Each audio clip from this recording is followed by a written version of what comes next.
Hello students, my name is Saiful Asbab. Welcome to my Arthisai channel. Students, we are going to start our new chapter. The chapter name is Glimpses of the Past. Class 8 का ये third chapter है आपका and बहुत interesting chapter है because हमारी जो India की history है उसके जो छोटे से पार्ट यहाँ पर दिए गए हैं। जो इंडिपेंडेंस से पहले लोग इंडिया वालों ने जो लड़ाइयाँ लड़ी हैं अपनी आज़ादी के लिए, तो उसमें से एक लड़ाई थी बच्चों 1857 की लड़ाई, जो कि इंडिया सबसे पहली लड़ाई थी ये ब्रिटिश के ख़िलाफ़, ब्रिटिश रूल के ख़िलाफ़ इंडिया वालों ने की थी। तो ये इस लड़ाई के बारे में हम थोड़ी सी झलक देखेंगे। 1857 की लड़ाई के बारे में हम थोड़ी सी झलक देखेंगे। ग्लिम्सेस का मतलब होता है बच्चों झलक, पास्ट की एक झलक हम देखेंगे, क्योंकि हम पूरी हिस्ट्री तो नहीं पढ़ सकते, इसीलिए हम थोड़ा सा कुछ पार्ट्स पढ़ेंगे कि क्या हुआ था आखिर 1857 में, क्यों लड़ाई स्टार्ट हुई 1857 में। तो चलिए पढ़ते हैं। Before you read, here are some pictorial glimpses of the history of our country from 1757 to 1857। अब बच्चे यहाँ पे आपको पिक्टोरियल के फॉर्म में यानी पिक्चर्स के फॉर्म में ये दिए गए हैं, और जो 1757 एंड 1857 की हिस्ट्री है उनके बारे में बताया गया है। जो 1757 एंड 1857 के बीच तक की हिस्ट्री है वो हम इस चैप्टर में थोड़े थोड़े पार्ट्स पढ़ेंगे कि क्या क्या हुआ था इस डेट को। और ये किस फॉर्म में दिया गया है, हमें चैप्टर फॉर्म में, पैराग्राफ में नहीं दिया गया है, ये हमें पिक्चर्स के फॉर्म में दिया गया है पूरा चैप्टर।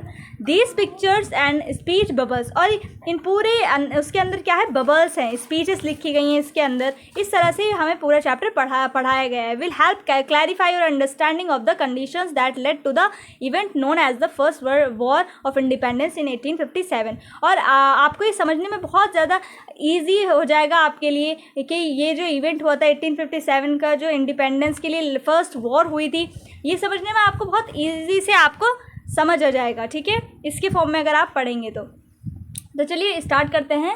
द मार्टियर्स, मार्टियर्स क्या होते हैं, जो शहीद हो चुके हैं। तो शहीद को क्या कहते हैं, शहीद लोगों को कहते हैं मार्टियर्स। जैसे कि कौन शहीद हुआ है हमारे देश के लिए, गांधी जी, जवाहरलाल नेहरू, बहुत सारे लोग हैं, तो उनको हम मार्टियर्स कहते हैं।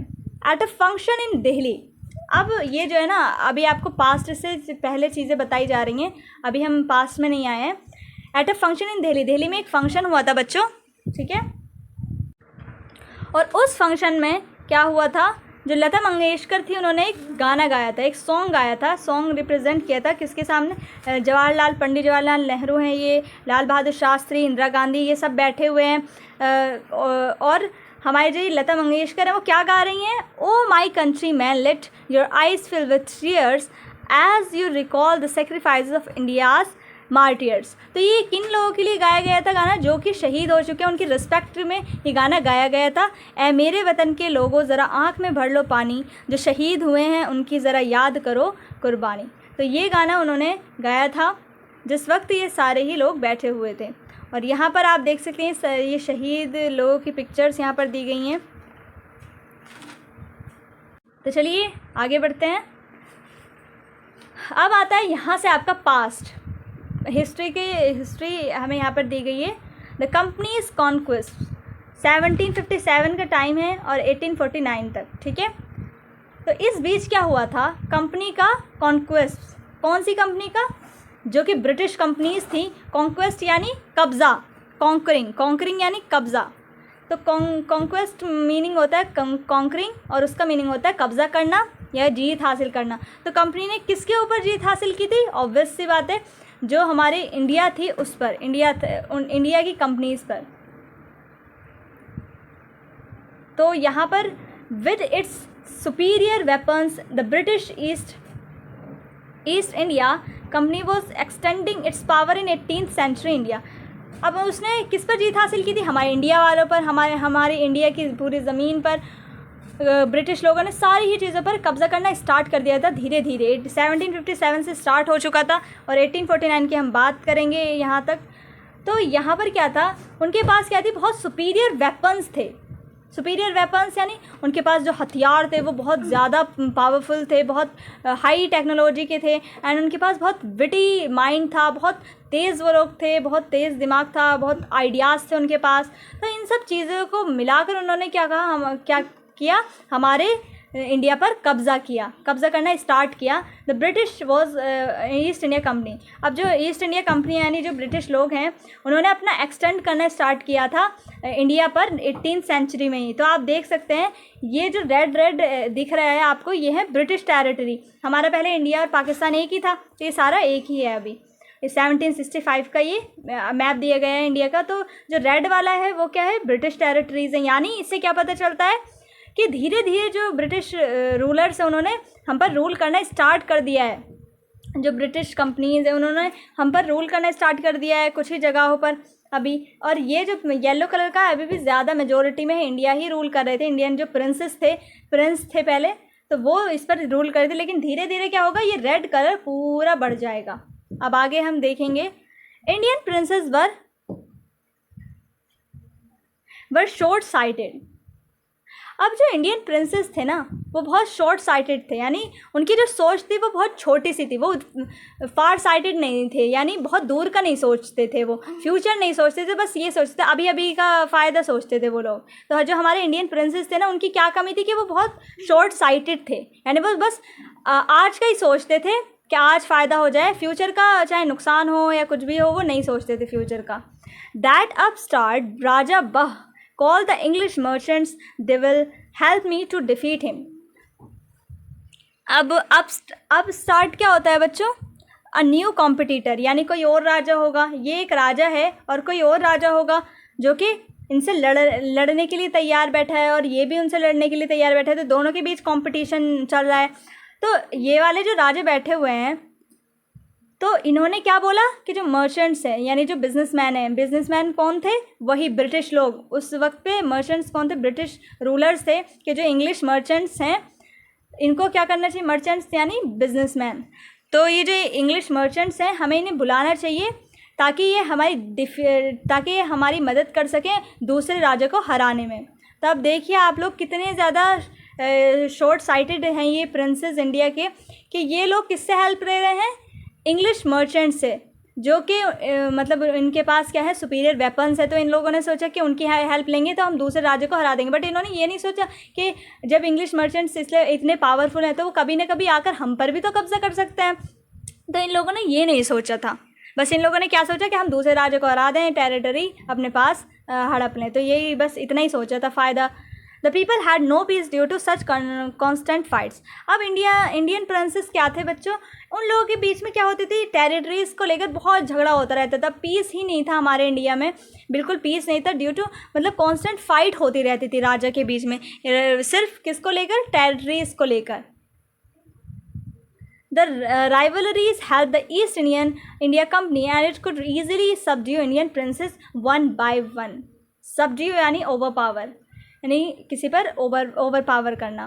तो अब क्या थी, ये जो राइवलरीज़ थी, इन्हीं राइवलरीज़ ने जो ईस्ट इंडियन कंपनी की हेल्प की। अब कैसे हेल्प की, ये तो आपस में लड़ते रहते थे, जो इंडियन प्रिंस थे आपस में लड़ते रहते। इसी का फ़ायदा उठाया ब्रिटिश लोगों ने, इसी का फ़ायदा उठाया कि ये लोग तो आपस में लड़ते रहते हैं, तो इनको इंडियन प्रिंसेस को जो एक एक करके ओवर पावर हम कर लेंगे बहुत इजीली, क्योंकि ये तो बस आपस में लड़ते रहते हैं टेरिटरीज़ के लिए, इनके पास दिमाग तो है नहीं ज़्यादा। तो हम क्या करेंगे, एक एक करके इन राजाओं पर ओवर पावर कर लेंगे, क्योंकि तो इस चीज़ का जो है ब्रिटिश लोगों ने फ़ायदा उठाया था राइवलरीज़ का, जो कि इंडियन प्रिंसेस के बीच में होती रहती थी।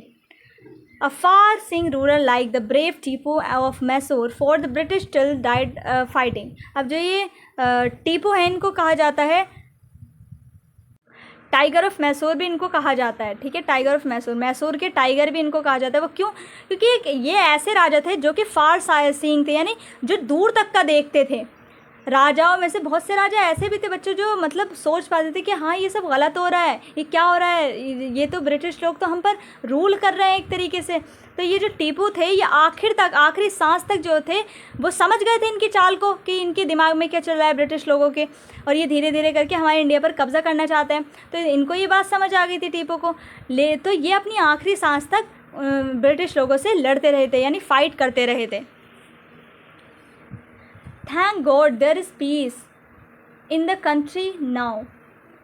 No more wars, no looting by thugs. How did Indians react to these conquests? Sorry बच्चों, ये हमें लाइन पहले पढ़नी थी। How did Indians react to this conquest, यानी ये जो कब्ज़े थे, ये जो इंडियंस कैसे रिएक्ट कर रहे थे इन कब्ज़ों पर जो कि ब्रिटिश रूलर्स कर रहे थे हम पर, राजाओं पर, एक एक करके जो राजा पर कब्ज़ा कर रहे थे। तो इंडियन लोग जो थे, बाकी जो वहाँ पर लोग थे, वो क्या सोच रहे थे? तो वो दो कैटेगरी में लोग बटे हुए थे। एक कैटेगरी के जो लोग थे वो तो सोच रहे थे हाँ हाँ बढ़िया है, बिल्कुल ब्रिटिश लोग तो बिल्कुल अच्छा कर रहे हैं, जो ब्रिटिश कंपनीज है वो बिल्कुल बढ़िया कर रही हैं अब। और दूसरे जो थे वो समझ गए थे कि ये तो हमारे साथ बहुत गलत हो रहा है, हमारे जो इंडियन प्रिंसेस है वो ख़त्म होते जा रहे हैं, और ये जो दूसरी कंट्री के लोग हैं, वो कंट्री के लोग हैं, वो हम पर कब्ज़ा कर रहे हैं। तो ये दो तरह के ओपिनियन रखने वाले थे। तो पढ़ते हैं, पहला आदमी कहता है thank God there is peace, यानी अब हमारी कंट्री में थैंक गॉड पीस आ चुका है, अब कोई लड़ाई वड़ाई नहीं होती राजाओं के बीच में टेरिटरीज़ को लेकर, अब शांति है हमारी कंट्री में, कोई लूटिंग नहीं होती है, कोई ठग्स के द्वारा कोई लूटिंग नहीं होती है। Are destiny is linked with them, और दूसरा ये कहता है हमारी डेस्टिनी जो थी वो उन लोगों से, ब्रिटिश लोगों से मिली हुई थी। It is God who sent the British, और ये बोलता है कि भगवान ने ही ब्रिटिश लोगों को भेजा है हमारे पास ताकि हमारी कंट्री में शांति आ जाए। तो ये लोग जो थे वो अपने ओपिनियन को लेकर बैठे थे। और दूसरी तरफ क्या थे, the white man has killed or dethroned our kings. तो जो ये आदमी है वो बोल रहा है जो वाइट मैन्स यानी जो ब्रिटिश लोग हैं वो हमारे ही राजाओं को मारकर उनकी गद्दी छीन रहे हैं और उन्हें मार दे रहे हैं, हमारे ही राजाओं को। कुछ कह रहे हैं कि some kings were not good but after all they were of this land. कुछ कह रहे हैं कि माना कि जो किंग्स थे वो ज़्यादा अच्छे नहीं थे पर वो हमारी कंट्री के तो थे, वो लोग क्यों उन्हें मार रहे हैं जो कि हमारी कंट्री के हैं भी नहीं। Now we have become slaves of foreigners, अब जो हैं हम क्या बन जाएंगे, फॉरेनर्स के यानी जो ब्रिटिश लोगों के स्लेव्स यानी ग़ुलाम बन जाएंगे। तो ये सारी बातें हो रही थी, अपोजिट जो लोग थे, दोनों तरफ के माइंड रखने वाले लोग बातें कर रहे थे। ठीक है, किसी ने अच्छा सोचा इस बारे में, किसी ने बुरा सोचा। ब्रिटिश रूल 1765-1836, तो हम 1765 का सिनेरियो पढ़ेंगे 1836 से तक। तो ब्रिटिश लोगों ने कैसे रूल करना स्टार्ट किया, फिर हम पर धीरे धीरे उन्होंने फ़ायदा उठाना स्टार्ट किया। कैसे? रिलीजियस लीडर्स प्रीच्ड यानी प्रैक्टिस। तो जो हमारे रिलीजियस लीडर्स थे preached ideas like untouchability and child marriage. तो जो रिलीजियस लीडर्स थे यानी जो बहुत धर्म को मानने वाले थे, तो वो क्या करते थे, वो किन आइडियाज़ को मानते थे? अनटचेबिलिटी यानी छुआछूत के, यानी किसी को लोग जो बहुत नीचे कास्ट में आते हैं ना अनटचेबल लोग, तो उनको छूते नहीं थे, पानी भी बहुत दूर से पिलाते थे, बहुत गंदी वाली उनकी बेइज्जती होती थी अनटचेबल्स की, बहुत बुरा सलूक उनके साथ किया जाता था।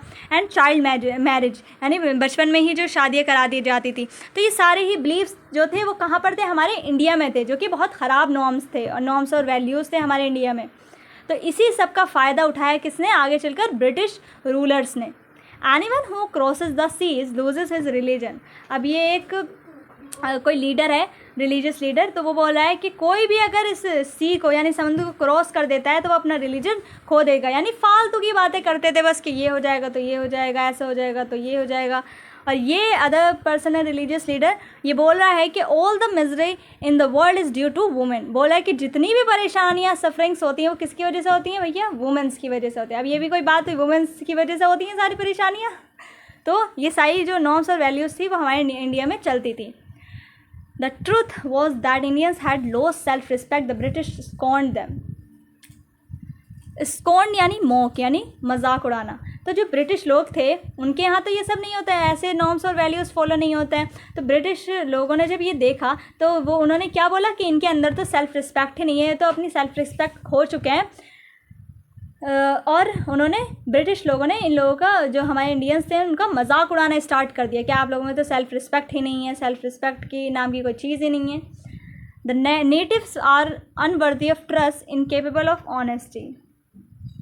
और ये ब्रिटिश लीडर ये वो क्या बोला है कि जो ये इंडियन लोग हैं वो बिल्कुल भी ट्रस्ट के काबिल नहीं है, बिल्कुल भी भरोसे के काबिल नहीं, बिल्कुल भी ऑनेस्ट नहीं है। तो इस तरीके से जो ब्रिटिश लोग होते हैं हमें बहुत नीचा समझने लगे, हमारे इंडियंस को।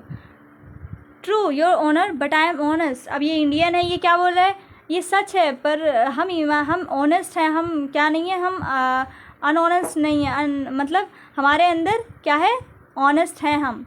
तो ये बोल रहा है लेकिन ये कुछ कर नहीं सकते, ये कुछ कह नहीं सकते। क्यों? क्योंकि ये अब इसके अंडर काम कर रहा है ब्रिटिश रूलर के। तो सारे इंडियंस क्या कर रहे थे, अब ब्रिटिश रूलर्स के अंडर काम करने लगे थे, इसलिए कुछ बोल नहीं सकते थे उनको, क्योंकि इनके पास बहुत अच्छी टेक्नोलॉजी थी, बहुत अच्छा इनके पास एडवांस वेपन्स थे। तो इसलिए अब इंडियंस वाले बिल्कुल चुप रहने लगे, कुछ नहीं बोलते थे, सिर्फ जो बोलते थे ब्रिटिश लोग वैसा वो लोग करते थे।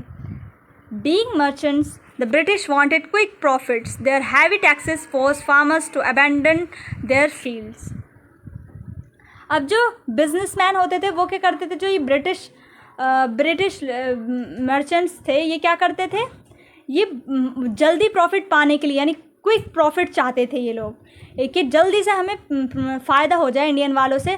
तो ये क्या करते थे, बहुत हैवी टैक्सेस लगा देते थे फार्मर्स पर। तो वो बेचारे क्या करते थे, टैक्सेस भर नहीं पाते थे, तो वो अपनी फील्ड्स को, यानी जो भी उनकी ज़मीन होती थी वो उनको छोड़कर चले जाते थे।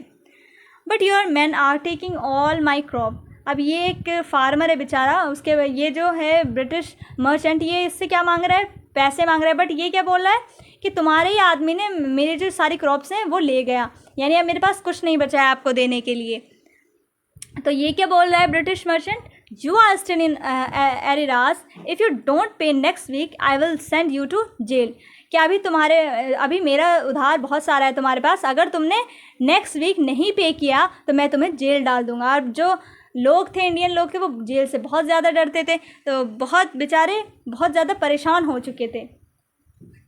Still, the British invented other methods which gave them more profits. अब जो ब्रिटिश लोग थे वो और तरीके ढूंढ रहे थे, और मेथड्स ढूंढ रहे थे कि ये हम लोगों से और किस तरीके से ज़्यादा प्रॉफिट अर्न कर सकते हैं, इंडियन वालों से ज़्यादा कैसे प्रॉफिट ले सकते हैं। तो ये लोग नए नए मेथड्स सोच रहे थे। The goods manufactures in England should not have any import duty when brought into Indians. अब इन्होंने क्या किया, जो भी सामान आता था बनकर, जो भी मंगवाया जाता था इंग्लैंड से सामान, तो उस पर कोई भी टैक्सेस नहीं लगाया, कोई भी ड्यूटी यानी कोई भी टैक्सेस नहीं लगाया जब वो सामान इंडिया में आता था। तो यानी कोई भी चीज़ यानी इंग्लैंड में बनी, मान लो ये इंग्लैंड है, ये है इंडिया, इंग्लैंड में कोई चीज़ बनी तो वो यहाँ पर आएगी तो टैक्स लगाना चाहिए सरकार को। लेकिन जो ब्रिटिश सरकार थी उसने टैक्स हटा दिया इंग्लैंड के सामानों पे से, ताकि ये सस्ता हो जाए। और जब टैक्स लगता है तो किसको फ़ायदा होता है, इंडिया को फ़ायदा होता। तो टैक्स हटा दिया ताकि सिर्फ इंग्लैंड को फ़ायदा हो, और तो और सामान सस्ता हो, तो लोग सिर्फ हमारे ही सामान को ख़रीदें। और इंडिया वालों का सामान जो था बच्चों वो बिक ही नहीं रहा था फिर। A good idea. तो ये एक ब्रिटिश पर्सन है, तो ये कह रहा हाँ बहुत अच्छा आइडिया है। The East India company's laws began to cripple Indian industries.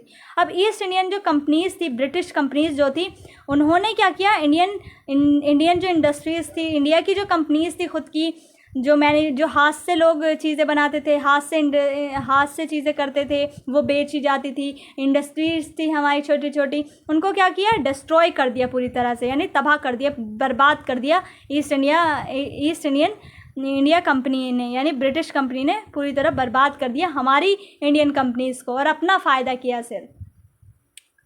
Inevitably, famines are followed between 1822 and 1836. 15 lakh Indians died of starvation. Inevitably यानी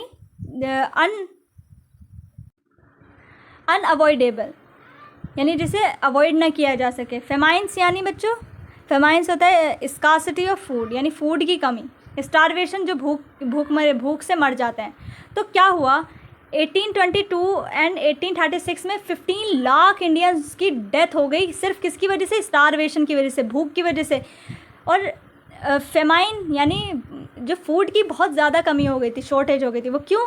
क्योंकि बेचारे किसान के पास पैसा नहीं था देने के लिए इन ब्रिटिश मर्चेंट्स को। तो इन्होंने क्या किया, अपनी ज़मीन छोड़ के चले गए। तो इनके पास कोई खाना नहीं रहा, खाने के लिए कुछ नहीं रहा। तो खाने के लिए जब कुछ नहीं रहा, इनके पास कमी हो गई, स्कार्सिटी ऑफ फूड हो गया, फेमाइंस आ गई। तो फेमाइंस आई तो फिर ये लोग, फिर डेथ हो गई बहुत सारे लोगों की।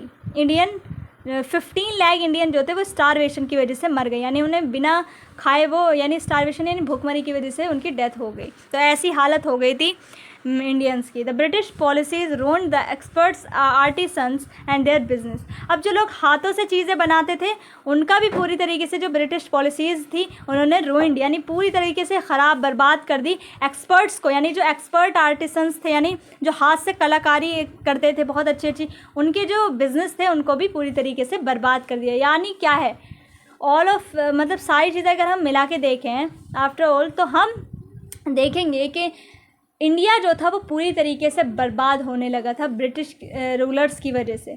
और उन्होंने सिर्फ फ़ायदा उठाया था क्योंकि हमारे जो किंग्स थे, जो प्रिंस थे, वो बिल्कुल भी उनके पास इतना दिमाग नहीं था कि वो आगे का सोच पाएँ, और उन्होंने ही कहीं ना कहीं लोगों को मौका दिया था। तो देख सकते हैं आप लोग कि इसका क्या अंजाम हुआ। ये है बच्चों आपका फर्स्ट पार्ट, ठीक है। सेकंड पार्ट में हम ये जो आपका चैप्टर है वो कंप्लीट करेंगे, तो बने रहिए और नेक्स्ट पार्ट ज़रूर देखिएगा, ठीक है। तो चलिए मिलते हैं नेक्स्ट वीडियो में, तब तक के लिए bye bye and take care.